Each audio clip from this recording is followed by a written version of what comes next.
Magalle ko eenyu maqaan kee Magalle ko eenyu maqaan kee Arrabe ne dabcuun si argee kottu Anarraa malgoota maqaa koo Anarraa malgoota maqaa koo Dhaqiitti gaafadhu warra koo beenu kottu Nagaan keenya kabajaa fi jaalalaa bakka isin jirtan maratti sinaa ga'u jecha qophiin keenya bu'aartii dilbataa tokko jedhee eegalee jira.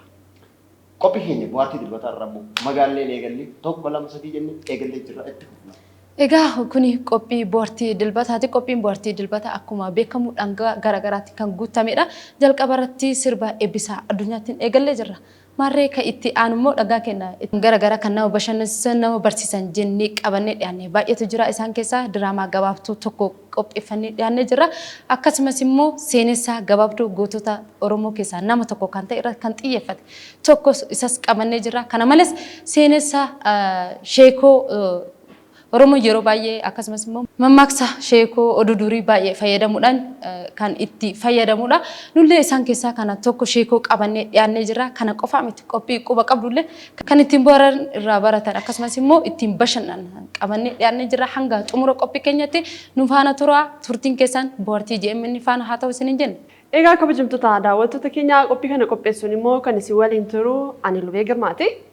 Anillee galan isreeti. Anillee Misraa Bayaanii hanga xumura qophii keenyatti eessaayyuu deemina turtiin keessan nu faana haa ta'u jennaan. Maaliif magaalleen nama galchiisan?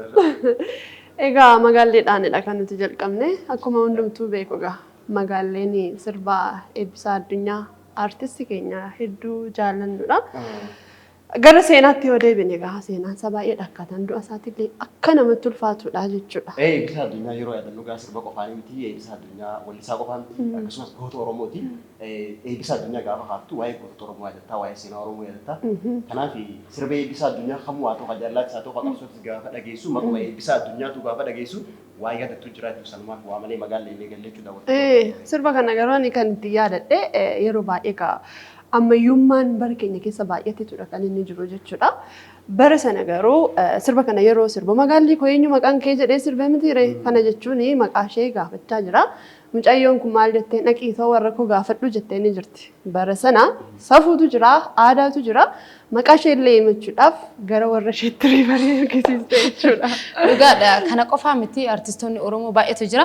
Hundi isaaniituyyuu sirboota isaanii garaagaraa keessatti yeedalootaan jechoota garaagaraa dabarfachuudhaan kan ittiin beekamanidha. Nullee kanumaaf har'a eebbisaa addunyaa qabannee istuudiyoo keenyatti ittiin bashannanaa isin waliin turtii taasisaa jirra. Nama yeroo sirbu eebbisaan kottuu magaallee koo maqaan keenya jeetti manaa baan akka argillee ati jee dur immoo Oromoon jechuudha akka aadaa Oromootti shamarri dubri takka safuu qabdi safuudhaan yeroo fuudhaaf yeroo mallee safuun dhayxee laallatta asirratti mee yeroo duraanii shamarri safuutu jira ooluma ka'ee akkanumatti maqaa isii gaafachuudhaaf gara ittiin naanna'u garuma maqaa isii ittiin himtuu waan barbaaduuf jalqaba magaallee yoo jedheen gara naaf naati waan jedhu natti fakkaata kan gara kootitti.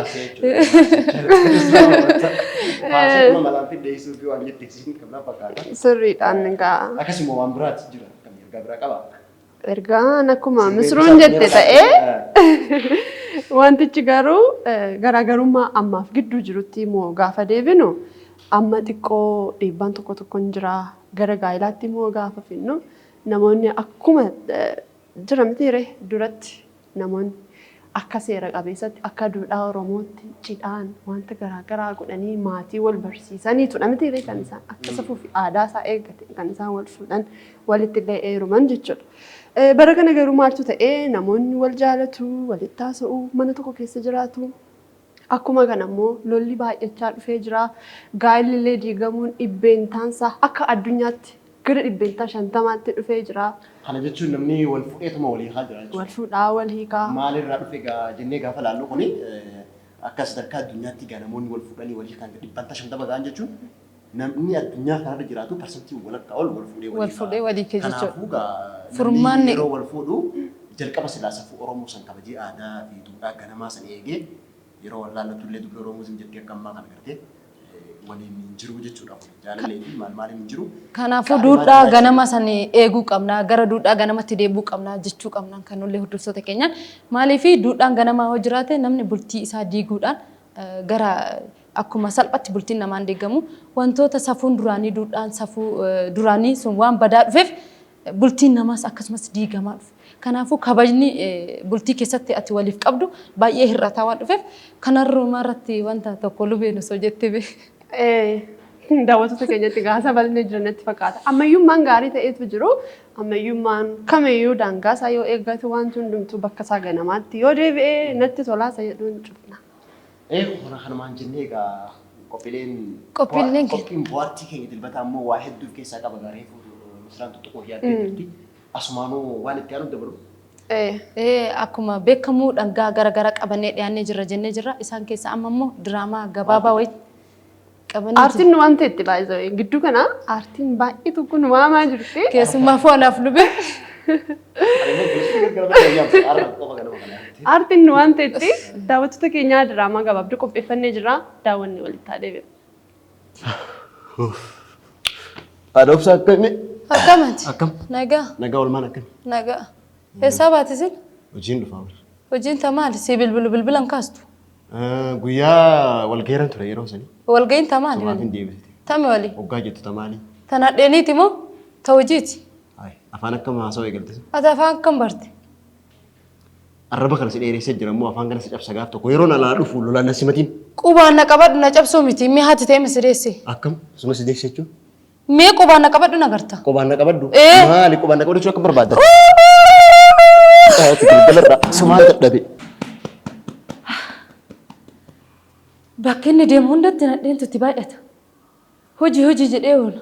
Bakki inni oolu hin beekan. Ganama bahu galgala gala. Gizee galu dullaadhaan narratti ba'a. Akkasiifu. Haadha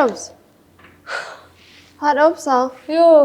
Maali maa qophaa haasoftaa? Akkamati? Nagaa keetii. Haaluma jireenyaa kana qophaan haasofsiisa. Naanni maal taate biyyi nagaa miti? Guyyama jalqaba waaqni gurbaa kanatti na qabu akka gubadhe beeke. Ammaa miti jalqabuu na gube.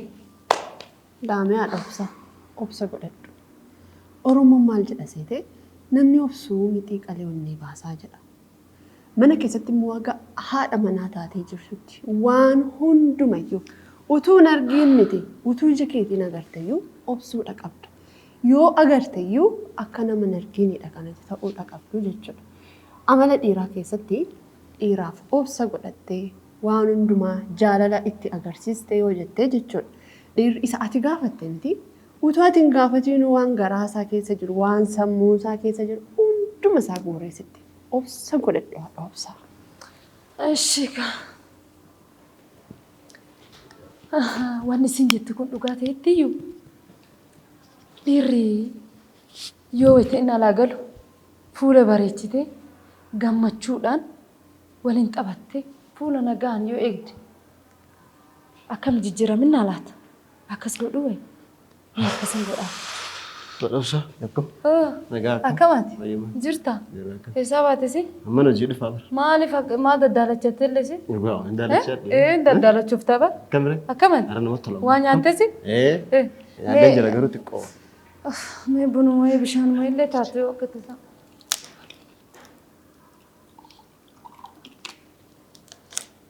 Mee kararraa dhufta?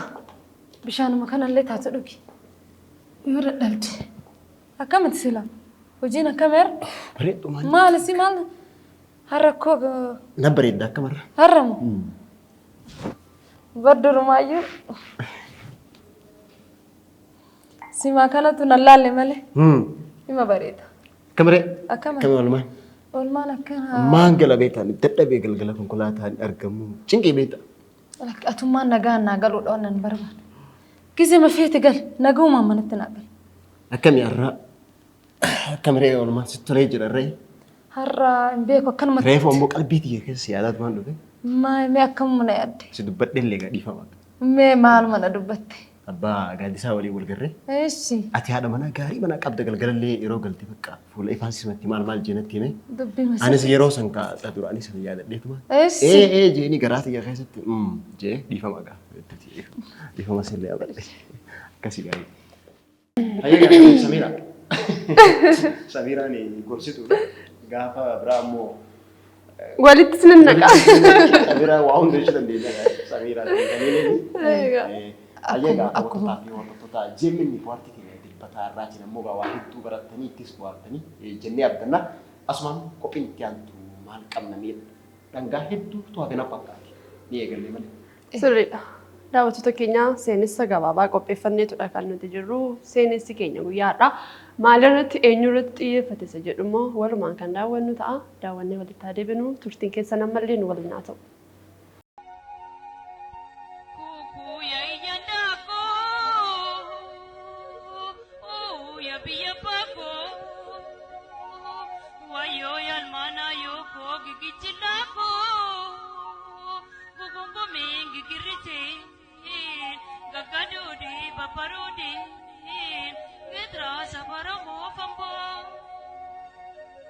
Hawaasa addunyaa hedduu keessatti dubartoonni waggoota hedduudhaaf damee barnootaa fi hojii adda addaa irraa sababa loogiidhaan duubatti hafanii turan. Quuqamtoonni tokko tokko akka jedhanitti rakkoon kun fooyya'uudhaaf ammallee karaa fagoo akka hafu ni dubbatu. Ta'us garuu dubartoonni hacuuccaa gufuu fi loogii jiru irra taruudhaan haalota adda addaadhaan milkaa'uun akkasumas dubartii jalqabaa jedhamuudhaan dhaloota haaraadhaaf karra saaqanii jiru. Bara dargii keessa miseensa adda bilisummaa Oromoo ta'uudhaan Amboo fi naannawaa sanatti jajjabeef barnootaa fi leenjii jajjaboo kennaa akka turtetu himama. Keessattuu qabsoo qubee barsiisuu keessatti adda duree ta'uudhaan shamarran hedduu dirree barnootaatti waamtee jirti. Kana qofaa miti gootota dubartoota Oromoo kanneen akka Ilfinash Qannoo, Angaatuu Baalchaa fi kan kana fakkaatan hedduu waliin ta'uudhaan qabsoo wallee fi weelloo Oromoo keessatti ashaaraa mataa ishee lafa kaawwattee jirti. Kabajamtoota daawwattoota keenyaa qophii keenya qaroo qarree har'aatiin biyya Oromoo keessatti gootummaa fi hawaasa ishee biratti tarree goototaa keessa kan jirtu gootittii tokko waa'ee maaramee harqaa isiniif qabannee dhiyaanneerra. Aga xumura sagantaa keenyaatti nu waliin turaa kan isiniin jedhu ani Lubee Girmaati.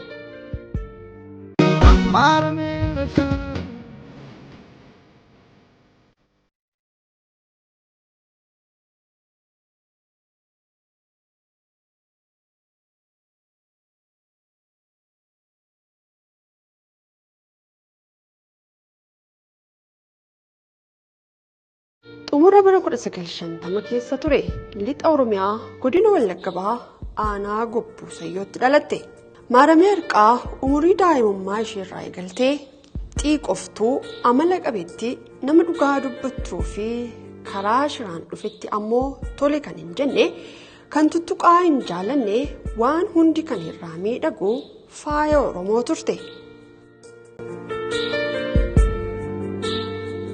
Addi bilisummaa Oromoo erga mootummaa ce'umsaa keessaa baafamee bara 1984 keessa roorroo baqachuudhaan gara Finfinnee dhufte. Haa ta'u malee erga gara Shaggar dhuftees gidiraan hittuu itti hammaachaa dhufe hojii barsiisummaa dhiistee dhaabbata dhuunfaa Oromoo Relief Associationitti qacaramtee hojjechuu eegalte. Kanaomi Rabbi kooti dubartummaan saalaa kooti mala baaleessuriyyee ko kayyoon koo mirganyummaati. Kanaomi Rabbi kooti dubartummaan saalaa kooti. Dhaabbata kana keessa osoo hojjettuu kitaaba seena qabeessa ogbarruu Oromoo fuulduratti tarkaanfachiisee kitaaba walaloo gundoo booree jedhu barreessite. Bara 1993 akka lakkoofsa Awurooppaatti maxxansite. Kitaabni kun fuula 145 fi mata dureewwan ciccimoo 21 of keessaa kan qabu ture. Barreessituun qubeedhaan barreessuudhaan hangafa taate kun walleewwan hedduus weellistootaaf barreessuun ofiifis weellisuun haadha ogummaa baay'ee taatee jirti. Maaramee Harqaa yeroo adda addaatti hidhamtee reebamtee dararaa arguudhaan erga dabarsitee booda uummata isheetiif jiraattee bara 1995 dhukkubsattee utuu jirtuu lubbuun ishee dabarte. akka maaramee harkaa dhugaa sabaaf dhaabbadhu. Hojii ajaa'ibaa guutittiin kun hojjettee dabarte kanaaf waldaan barreessitoota Oromiyaa beekamtii ni kenna. Fuuldurattis kitaaba ishee Gundoo Booree gara gabaatti deebisuudhaaf haala akka mijeessaa jiru waadaa ni seena. Waldaan barreessitoota Oromiyaa badhaasa Ogbarruu Gaaddisaa bara 2022 qopheesse irratti barreessituu hangafaa kanaa fi badhaasa beekamtii bakka isheen hin jirretti yaadannoodhaaf kenneera. Kun qophii qaroo qarreetii horaa bulaa.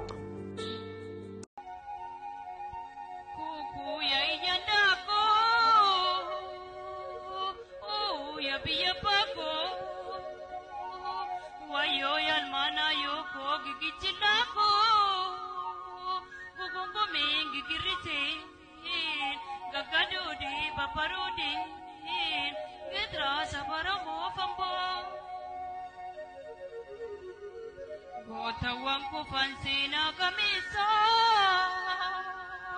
Yan mana yuko kapson nubaso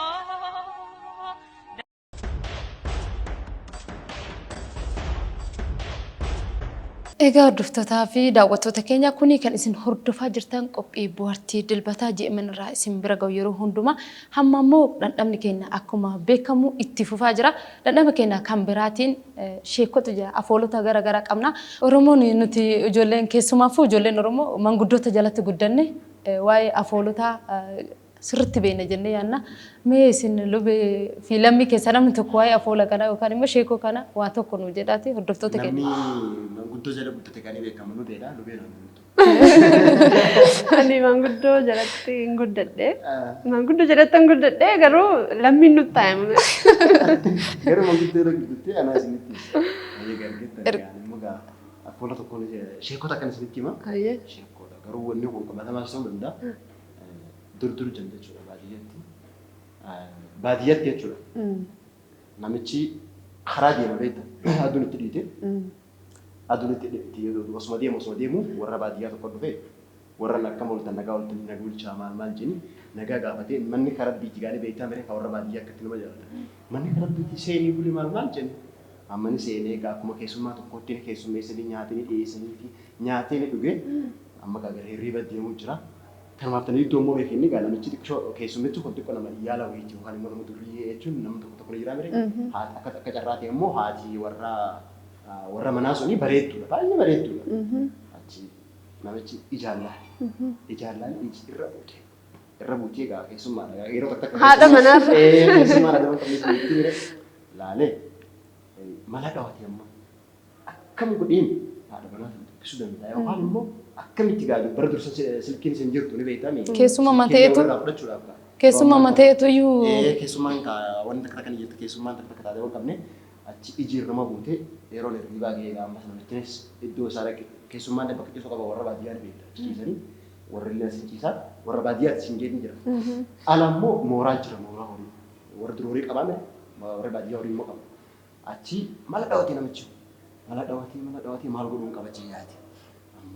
Keet akkam fincaanii gabbuutti suuta jee gabbee mooraa horii san dura hulaa bane hoggoo harrabanii suuta ol deebi'ee ciise ammas horiin girrijeeti gaa shoomsee ala yaa'e abbaa manaa ni beekta gaa namni horii ala qabu jira karraba suutuma jee gabbee mooraatti horii dachaasaa inni suuta lafaa qe'ee kana ijisaa warra butee jira dhungate jedhee ammas bakka isa deebi'e. Amma sabbaa warraa ol deebi'a. Amma sintiisa. Amma suutuma qallatee maaliif gaa dhungatee amma ta'ee banaatee warraatis abbaa mooraa seetee nama calliste. Gadbeet ammas mooraa santuu har'a duraa ba'e. Ammas shokokee godhagu abbaa warraa gadbeet horii dachaa soqote. Hoggootan ammas dhungate. Amma inni dubbiin jabaatte suusii itti taatee amma dhungoonaa warra keessummaadhaa beeku. Amma xiqqoo ta'etti ammas lafaa ga'ee suutuma gabbee ammas harban ammas beeka abbaa warraa ganaa qabsoo gaa harra cufuutti jira harra horii amma gaa malee dhibee jira abbaa warraa amma dadhabee mire suutuma ka'ee amma dabaree miteeti ka'iiti cufi jeen haadha warraati. Abbaa warraa amma haadha warraa gaa dadhabee mire haati warraa suuta gabbaatee mooraa san cufu uggisiin cufuu gabbaatu Inni ammas suusiin dhungoo haadha warraa namaa qabdi waan ta'eef suutu balabaa fi damma dhaqee abbaa warraa dhungoo hola jenna. Maal jecha dhugaa jiruuni hayi deemuufiin dhiyaadhee nagasni qaamanii deebi'an. Kana jechuun namni mala qabu mallee keessa dhufa. Kanaaf haganuma sheekoo. Irraa baratan gaayyeetii yaada sheekoo. Keessumaafuu keessummaan mana namaa dhufan adaba godhachuun dirqama waan ta'eef. Baacoon egaa yeroo baay'ee bare Oromoon wanta baay'ee barreeffamaan hin qabu malee seenaan duratti namatti tola. Malli isaanillee namatti tola. Sanii fi namni keessummaan tokko yeroo deemee adaba qabaachuu qaba. Ammoo adaba dhabuun immoo bakka hin taa'e nama salphisaa si galee saniif egaa wanni akkasiillee gaarii miti. Jeetuma saniif keessummaan warra tuffatte keessummaan lama taate warra tuffatte waliin haasawiti yeroo yalla geesse. Maarree keessummaan dinqan galuu jedhama miti keessummaadhaan hedduma kaa'ametu taa'u. Keessummaatti deemuu qaba jenna. Daawwattoonni keenya illee qophii baay'eetti beeksistee jirta. Qophii baay'een nurraa eegaa jiru. Mee kan itti fufu maali? Qophiin keenya akkuma beekamu dhangaa babbareedoo miidhagoo irraa baratan ittiin booratan baay'ee tu dabarsinee jirra hanga ammatti. Amma immoo qophii keenya gara dhumarrattis geessee jirra. Qophiin keenya gara dhumarratti kan hafe qophii quba qabdudha. Innis akka irraa baratan ittiin boharan akkasumas immoo barnoota guddaa kan qabudha. Hanga xumuratti ammas turtiin keessan nu faana ta'u jennaan. Quba qabduu keessa immoo waan ajaa'ibaa jiran fakkaatti. Quba qabduu tana naallee walitti deebina. Ashama harka fuunee akkam jirta hordoftoota fi daawwattoota JMN kan bakka adda addaa teessanii nu hordofaa jirtan nageenyi kenna bakka jirtanitti sinagoo jecha kuni kan yeroo hundumaa yeroo isaa eeggatee kan isin bira ga'u qophii quba qabduu keenya. Marree qophii quba qabduu keenya torban darbe keessa magaalaa Buraayyuutti argamnee jirra. Har'as isuma sababeeffachuun magaalaa Buraayyuutti argamna. Marree har'ammoo magaalaa Buraayyuutti namoota daandii irratti argaman tokko gaafii bashannansiisoo baarsoo akkasumas immoo irraa baratan ittiin boortan jenne tokkoon gaafachaa kan isin faana turru ta'a. Marree qophicha qopheessuun kan isin faana turu ani Misraa Bayaanii ogeessi kaameraa Daawit Tashomaa faana jira hanga xumura qophii keenya eessaayyuu deemina nu faana tura. Jalqaba irratti maqaa keessan? Maqaan koo Lamsaayee Masliin jedhama. Maqaan koo Oroo jedhama. Daani'eliin jedhama.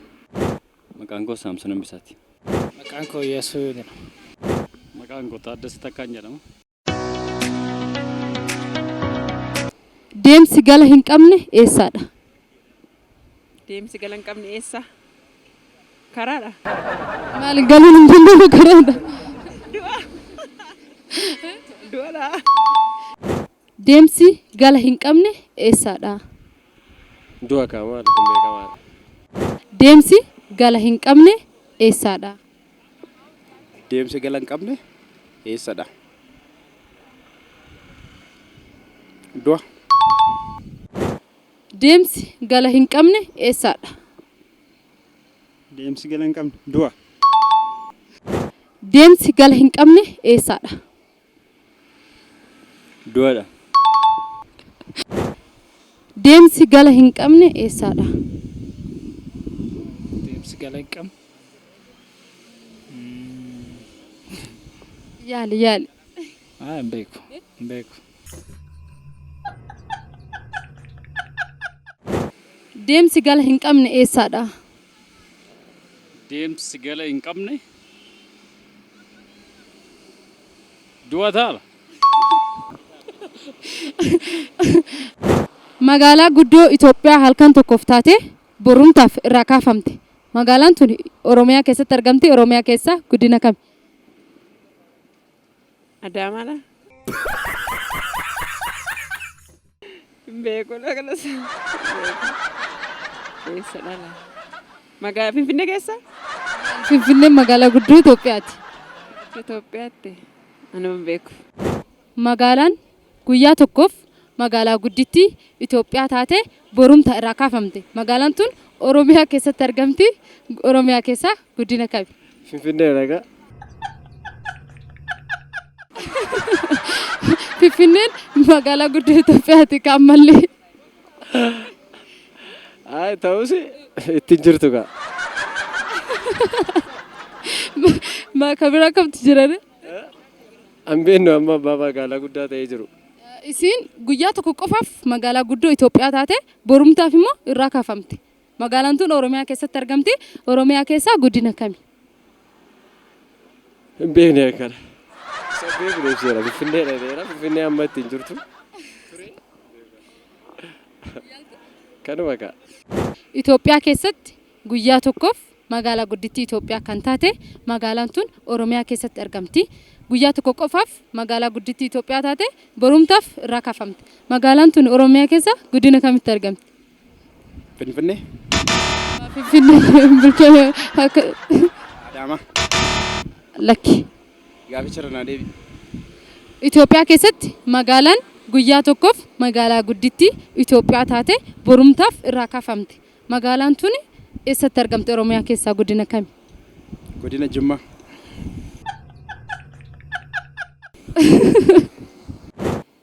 Itoophiyaa keessatti magaalaan guyyaa tokkoof magaalaa guddittii Itoophiyaa taate magaalaan tun Oromiyaa keessatti argamti. Borumtaa sanii irraa kaafamte. Magaalaan tun eessadha? Guddina kam keessatti argamti?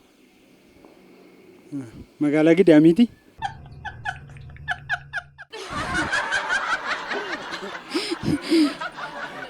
Dambidolloo. Dambidolloon guyyaa tokkoof taatee turte moo? Saree Finfinneedha. Maal Finfinnee magaalaa guddittii Itoophiyaati. Sun immoo magaalaa guddittii Itoophiyaa guyyaa tokkoof taatee borumtaaf immoo irraa kaafamte magaalaa Itoophiyaa irraa kan ta'uu qabdu san borumtaa irraa kaasan. Magaalaan tun immoo Oromiyaa keessatti argamti. Oromiyaa keessaa guddina kami? Yaali. Beeku. Itoophiyaa keessatti magaalaan halkan tokkoof magaalaa guddittii Itoophiyaa taate borumtaaf irraa kaafamte. Magaalaan tun Oromiyaa keessatti argamti. Oromiyaa keessaa immoo guddina kami? Guyyaa tokkoof magaalaa guddoo Itoophiyaa taate guyyaa tokko qofaaf. Yaa magaalaa Gorii dhalata. Lubbaa bukkeetti kan argamu. Itoophiyaa keessa magaalaan guyyaa tokkoof magaalaa guddittii Itoophiyaa taate borumtaaf irraa kaafamte. Magaalaan tun Oromiyaa keessatti argamti. Oromiyaa keessaa guddina kami? Godina Naqamte.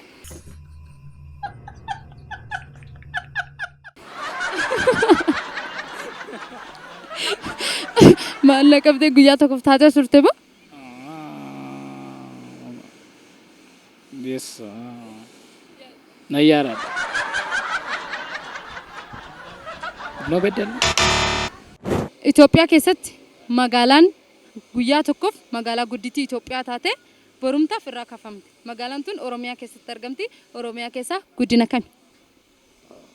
Magaalaa guddoo Oromiyaa taate Itoophiyaa taate moo Oromiyaa taate? Magaalaa guddoo Itoophiyaa halkan tokkoof taate borumtaaf irraa kaafamte. Magaalaan tun Oromiyaa keessatti argamti. Garuu guddina kamitti argamti? Godina.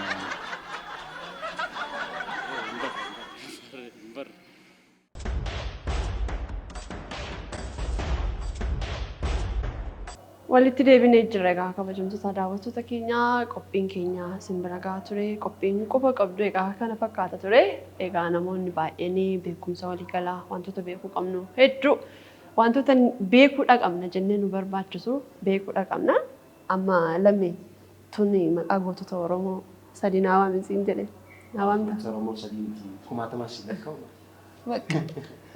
Gaazexeessa ogummaan kennallee kan jedhu kanadha. Maaliif wanta beekuu qabnu. Gaazexeessaa fi aartistiin ijoommataaf jedhanii kanaaf egaa as keessatti qophiilee keenya kana keessatti yeroo dhiyeessinu waa hedduu dhiyeessina waan ta'eef egaa gootota Oromoo osoo nagaa fakkii kuma meeqa si yaa'uu danda'a waan ta'eef yeroo hin qabnu si yaa'uu.